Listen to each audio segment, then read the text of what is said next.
પોરબંદરના સાંઈબાબા મંદિર પાછળના વિસ્તારમાં પેશકદમી અંગે નોટિસ આપવામાં આવતા મામલો હાઈકોર્ટ સુધી પહોંચ્યો હતો। આ પેશકદમી દૂર કરવા મનપા તંત્રએ મક્કમતા દર્શાવી છે, ત્યારે સ્થાનિકોની રજૂઆતના પગલે હાઈકોર્ટના આદેશથી મ્યુનિસિપલ કમિશનર દ્વારા સુનાવણી હાથ ધરાઈ હતી।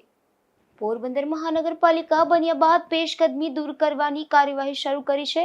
વિવિધ વિસ્તારોમાં નોટિસો આપી અને ગેરકાયદેસર બાંધકામ કરેલ વંડાઓ દૂર કરવામાં આવ્યા છે, જેમાં મનપા દ્વારા સાંઈબાબા મંદિર પાછળના વિસ્તારમાં 2 વખત નોટિસ આપી ગેરકાયદેસર બાંધકામ સ્વૈચ્છિક રીતે દૂર કરવા જણાવ્યું હતું। તેમ છતાં દબાણ દૂર થયું ન હતું, ત્યારે મનપા દ્વારા આખરી નોટિસ આપવામાં આવી હતી, જેને પગલે આ મુદ્દો હાઈકોર્ટ સુધી પહોંચ્યો હતો। મનપાએ નોટિસ આપ્યા બાદ સ્થાનિકોએ હાઈકોર્ટ પહોંચતા જ્યાંના સ્થાનિકોને આધાર પુરાવા સાથે મનપા ખાતે રજૂઆત કરવા જણાવ્યું હતું।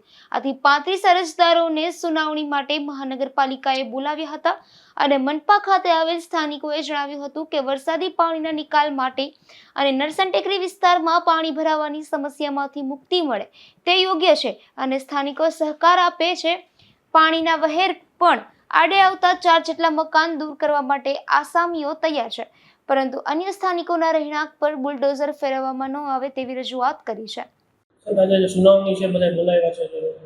રાજીવનગર ગત વર્ષે પોરબંદર શહેરમાં ખૂબ ભારે વરસાદ પડેલો, એના કારણે શહેરના ઘણા વિસ્તારોમાં પાણી ભરાઈ જવાની સમસ્યા ઊભી થયેલ।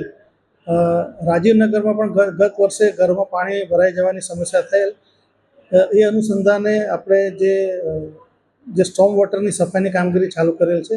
વધુમાં જે વરસાદી પાણીના નિકાલમાં જે દબાણો થયેલા છે એ દબાણો દૂર કરવા માટે અમે સ્વેચ્છાએ દૂર કરવા માટે જે તે ઇસમોને નોટિસો આપેલ છે। એ અનુસંધાને કેટલાક વ્યક્તિઓ નામદાર હાઈકોર્ટમાં પિટિશન દાખલ કરેલ।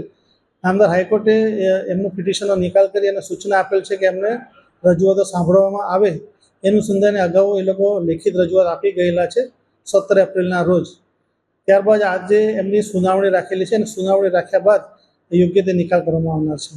આવા સ્થાનિકો પાસે કોઈ અન્ય વિકલ્પ ન હોવાથી આવા સ્થાનિકો બેઘર બની જશે તેવું પણ સ્થાનિકોએ જણાવ્યું હતું, ત્યારે મનપા દ્વારા આગળ શું કાર્યવાહી કરવામાં આવે તેના પર સૌની નજર મંડાઈ છે।